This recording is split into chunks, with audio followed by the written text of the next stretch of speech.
네, 사랑하는 빈내리 교회 성도 여러분 반갑습니다. 2월 13일 금요일 큐티 묵상 함께 보도록 하겠습니다. 오늘 우리가 함께 나눌 말씀은 마가복음 5장 1에서 15절까지 말씀입니다. 예수께서 바다 건너편 거라사인의 지방에 이르러 배에서 나오심에 곧 더러운 귀신 들린 사람이 무덤 사이에서 나와 예수를 만나니라. 그 사람은 무덤 사이에 거처하는데 이제는 아무도 그를 쇠사슬로도 맬 수 없게 되었으니 이는 여러 번 고랑과 쇠사슬에 메었어도 쇠사슬을 끊고 고랑을 깨뜨렸음이로라. 그리하여 아무도 그를 제어할 힘이 없는지라. 밤낮 무덤 사이에서 산에서나 늘 소리 지르며 돌로 자기의 몸을 해치고 있었더라. 그가 멀리서 예수를 보고 달려와 절하며 큰 소리로 부르짖어 이르되 지극히 높으신 하나님의 아들 예수여, 나와 당신이 무슨 상관이 있나이까. 원하건대 하나님 앞에서 맹세하고 나를 괴롭히지 마옵소서 하니, 이는 예수께서 이미 그에게 이르기를 더러운 귀신아 그 사람에게서 나오라 하셨음이라. 이에 물으시되 너의 이름이 무엇이냐. 이르되 내 이름은 군대니 우리가 많음이니이다 하고 자기를 그 지방에 내보내지 마시기를 간구하더니 거기에 마침 거기 돼지의 큰 떼가 산 곁에서 먹고 있는지라.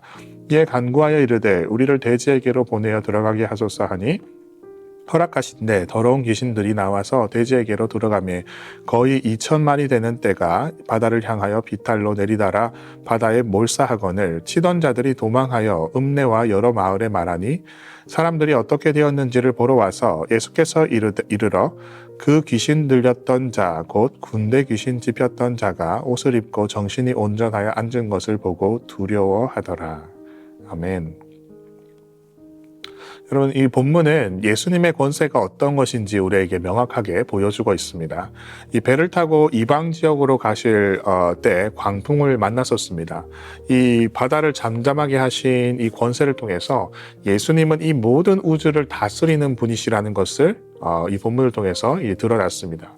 이제 군대 귀신 들린 사람을 고치심으로 인해서 귀신 또는 사탄과 같은 영적 존재들도 다스리는 분이심을 우리에게 보여주고 있는 것입니다. 예수님께서 사탄을 다스리신다는 것이 오늘 우리에게 어떻게 중요할까요? 왜 이것이 우리에게 그렇게 중요한 일일까요? 매우 중요하다고 할 수 있겠는데요. 오늘 본문을 통해서 우리가 이것을 깊이 한번 생각을 해보는 시간을 갖도록 하겠습니다. 이 본문을 통해서 우리는 사탄이 우리에게 어떠한 피해를 주는지 그 영적 세계를 또한 살펴볼 것입니다.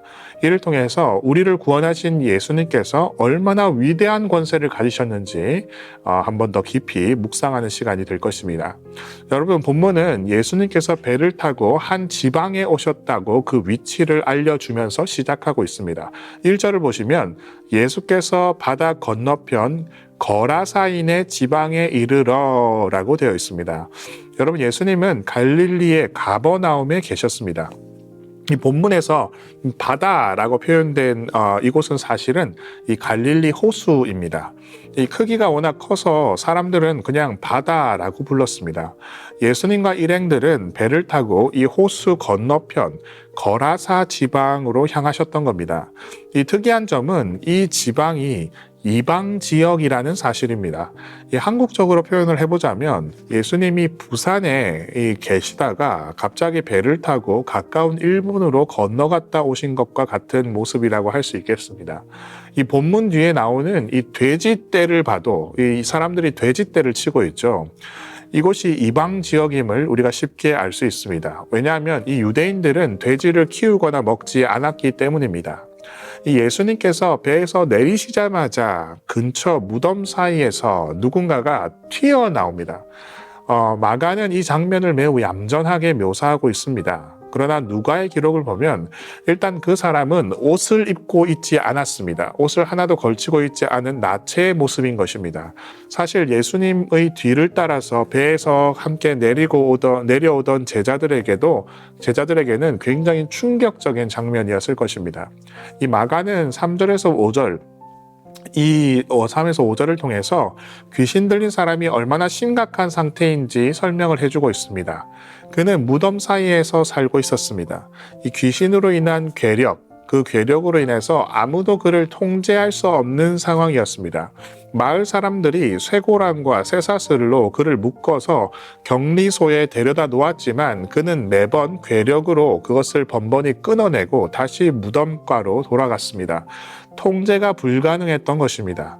그는 밤낮으로 무덤가에서 큰 소리를 외쳐대면서 자기 몸을 돌로 자해를 했습니다. 해쳤습니다.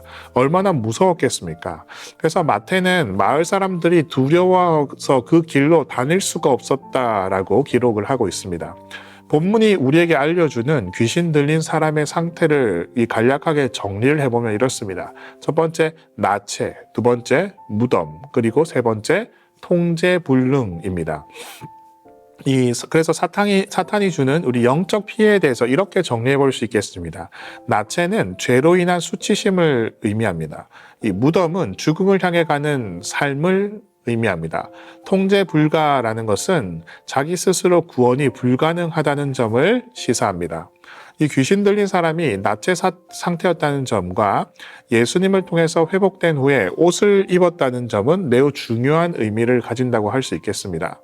아담과 하와가 처음 죄를 지었을 때 나체에 대한 수치심을 맨 처음 느꼈던 것을 우리가 기억합니다. 그들의 첫 반응은 몸을 가리는 것이었습니다. 따라서 나체의 상태는 죄로 인한 수치를 드러내는 것입니다.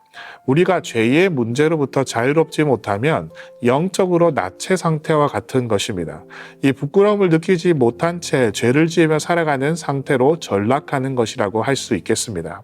그리고 두 번째로 그가 무덤에 살고 있었다는 것은 굉장히 또 상징적인 의미가 있다고 할 수 있겠습니다. 누가는 굳이 그가 집에서 살지 않고 무덤에서 살고 있다라고 표현하고 있습니다. 누가복음 8장 27절입니다.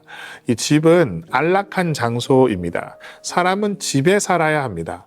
나중에 영원한 본향집인 천국이 우리의 궁극적인 집이 된다고도 고린도후서 5장 1절에 이야기하고 있습니다. 그러나 그의 마음은, 이 귀신 들린 자의 마음은 이 집에 머물 수 없는 것입니다. 무덤이 그의 집인 것입니다. 이 무덤은 어떤 곳입니까? 죽은 자들이 가는 장소입니다. 그가 무덤에 산다는 것은 그가 지금 현재 삶이 죽음과 같고 그의 최종 결론도 영원한 죽음으로 향해 가고 있다는 것을 이야기하고 있는 것입니다. 자, 그런 점에서 그는 현재 죽음을 향해 가고 있고 죽어가고 있는 상태인 것입니다.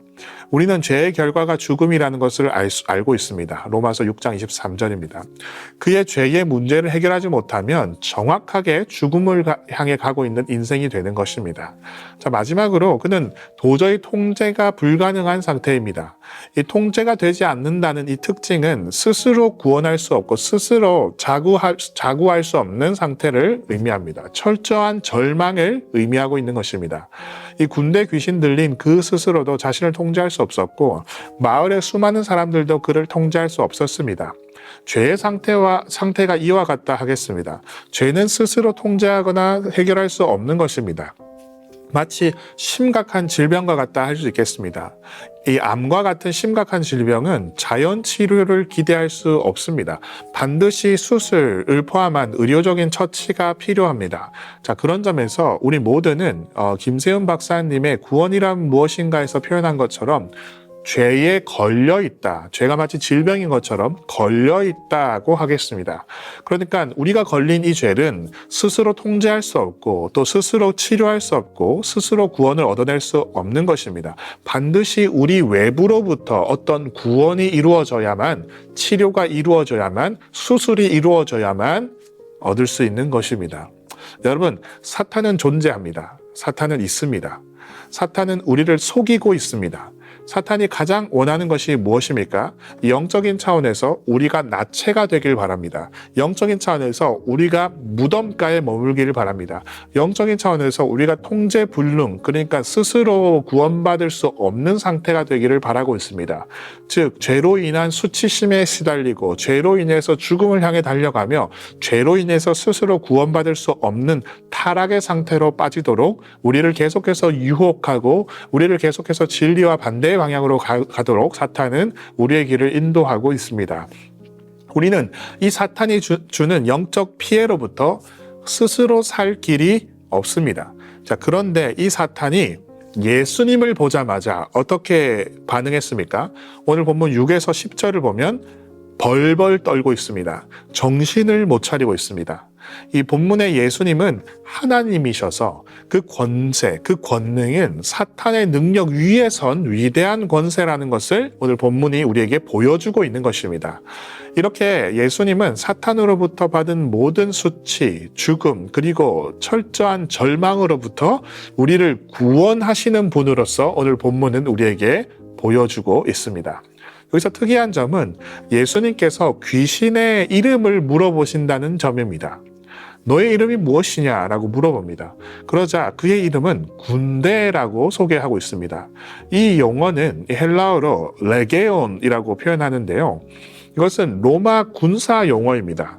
이 로마 군사 용어로서 보병을 한 5천 명 정도를 가리키는 단위입니다. 이 군대라고 표현하는 것이죠. 레게온이라고 표현하는 것이죠. 그러니까 이 사람 안에 로마 군단 하나가 들어와 있는 이미지라고 할 수 있겠습니다. 영적인 눈으로 한번 상상해 보시기 바랍니다. 예수님 한 분이 서 계시는데 그 앞에 사탄의 무리 5천이 이렇게 그 예수님 발 앞에 무릎을 꿇고 굴복하여서 벌벌 떨고 있는 모습을 한번 상상해 보시길 바랍니다. 그런 모습이 본문은 우리에게 그런 모습을 보여주고 있는 것입니다. 그 수많은 무리가 예수님의 압도적인 권세 앞에 굴복하는 형상입니다. 이 귀신들이 무엇을 두려워합니까? 마가는 오늘 우리 본문은 군대 귀신들이 그 지방을 떠나지 않기를 바라고 있습니다. 우리가 여기를 떠나고 싶지 않습니다라고 기록합니다만 누가는 더 명확하게 예수님이 무엇을 명령하시는지 기록하고 있는 것입니다. 자세히 밝히고 있습니다. 그들이 무엇을 두려워하는지 자세히 밝히는데요. 그것은 군대 귀신들은 주님께서 자신들을 지옥에 보내지 말아달라고 간청하고 있습니다. 여기서 우리는 예수님은 영적 존재들을 다스릴 뿐만 아니고 그들을 지옥으로 보내실 수 있는 위대한 권능을 가지신 분이라는 것을 우리가 깨달을 수 있는 것입니다. 자, 오늘 본문을 통해서 우리는 예수님의 권능이 사탄과 같은 영적 존재들을 벌벌 떨게 만드는 위대한 권능이라는 것을 깨닫습니다. 그 악한 영은 우리에게 어떤 피해를 끼쳤습니까? 우리를 나체처럼 죄에 대한 수치심에 빠지게 하고 우리는 무덤가에 거하는 것처럼 죽음을 향해 가는 인생으로 만들며 통제 불가능한 상태처럼 스스로 도저히 구원받을 수 없는 우리의 상태로 만들어버립니다. 이 예수님의 말씀 한마디에 사탄은 지옥으로 떨어졌습니다. 이처럼 위대한 권능을 가지신 예수님께서 우리가 빠진 영적 피해로부터 우리를 구원하기 위해서 예수님이 어떤 일을 하셨습니까? 자기를 십자가에 내어주시고 우리의 모든 죄를 용서하셨습니다. 부활하셔서 우리에게 의로움을 전가해 주셨습니다. 자, 이를 통해서 어린 양의 피로 씻은 옷을 입게 하셨고 죄로 인한 모든 수치를 거두어 주셨습니다. 그리고 아버지의 영원한 집 천국의 본향을 소망하며 살 수 있도록 허락하여 주셨습니다. 그래서 우리는 죽음을 향해 가는 무덤에 사는 사람들이 아니라 생명을 향해 가며 천국을 향해 가는 사람들로 우리를 거듭나게 해 주셨습니다. 또한 예수 그리스도께서 우리에게 모든 그 통제 불가능한 모든 사슬, 죄의 사슬을 끊으시고 우리로 하여금 구원을 받을 수 있으며 구원의 소망 안에 살 수 있도록 허락하여 주셨습니다. 오늘 우리가 함께 기도할 때에 우리에게 이런 위대한 소망을 주신 우리 주 예수 그리스도께 감사와 찬양을 드리며 그 권세, 그 권능과 그 힘과 능력을 찬양하는 기도 또한 감사를 올려드리는 기도를 함께 올려주시기를 바랍니다. 우리 함께 기도하도록 하겠습니다. 사랑해 주님 감사합니다. 주님께서 귀신을 만나시는 장면을 통해서 우리는 그 모든 사탄의 영적 존재들을 다스리시며 그들을 지옥으로 보내실 수 있는 위대한 권능을 가진 우리 주 예수 그리스도이심을 확인하였습니다. 우리 오늘 말씀을 통해서 내가 겪고 있는 영적인 수치심, 이 나체됨과 내가 겪고 있는 이 무덤가에서 이 죽음으로 향해 가는 인생, 이 죽음과 또 내가 겪고 있는 통제 불가능한 스스로 구원받을 수 없다는 이 모든 상황 가운데 하나님께서 우리를 구원하여 주심을 우리가 예수 그리스도의 말씀을 통하여서 자유함을 얻고 또 예수 그리스도의 십자가와 부활을 통하여서 다시금 그 구원의 경위와 또 구원의 또 놀라움을 확인할 수 있었음을 감사합니다. 아버지 하나님, 우리와 함께 하셔서 주 예수 그리스도의 그 은혜의 구원을 통하여서 오늘 우리가 살아갈 때에 우리가 천국을 향해 또 생명 가운데 살아가는 모든 주님의 권속임을 다시 한번 깨닫게 하시고 우리가 그 소망 가운데 오늘 하루를 지치지 아니하고 또 믿음으로 담대하게 살아갈 수 있는 우리 믿음의 권속들 될 수 있도록 인도하여 주시옵소서. 이 모든 말씀을 우리 주 예수 그리스도 이름으로 기도드립니다. 아멘.